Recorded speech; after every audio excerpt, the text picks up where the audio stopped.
Hello mga mi, ayan, gusto ko lang i-share sa inyo yung tutorial ganitong style ng ribbon.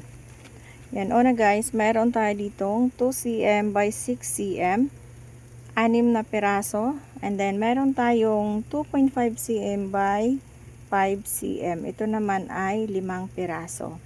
Una guys, gagayahin lang natin yung ganitong petals. Una guys, gagawin natin ay i-fold lang natin siya. Ayan, and then yan. So, pwede nyo na siyang diretso itahi or susunugin nyo pa. Pwedeng diretso tahi or pwedeng sunugin na muna. Ito rin yung isa.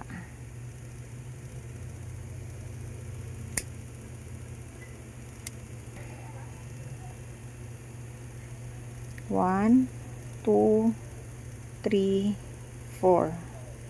Yan, 4 stitch.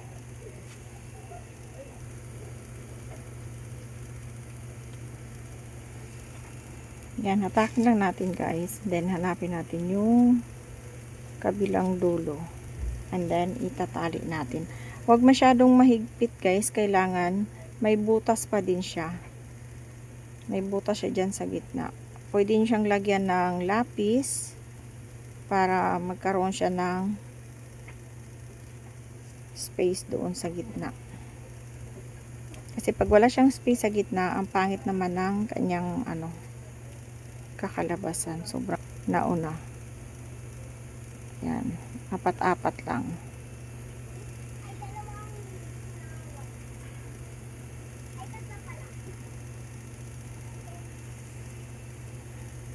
Same lang din doon. Hihilain natin yung magkabilang. Next natin ay ito for ating base. Ayan, ilalagay ko sa comment section. And then, gagamit din tayo ng ito, 4 cm. And then, yung felt. Ayan. Ilalagay ko sa comment section yung aking lahat na ginamit dito. Ayan, lagyan lang natin ng then, itong ating yan. Ito na siya. Ating gagawin ay ito. Ayan. Gupitin lang natin. Maliit lang yung gupit ha. Huwag masyadong mahaba kasi naka-fold yan. Ayan. Sa paglalagay ng glue, ganito lang ako maglagay. Ayan.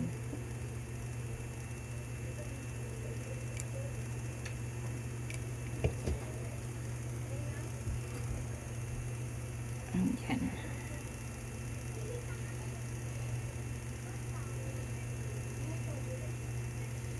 Tiis-tiis lang tayo kasi pag mainit ang glue is madikit siya. So, ayan na guys, may finished product na tayo. Ayan siya.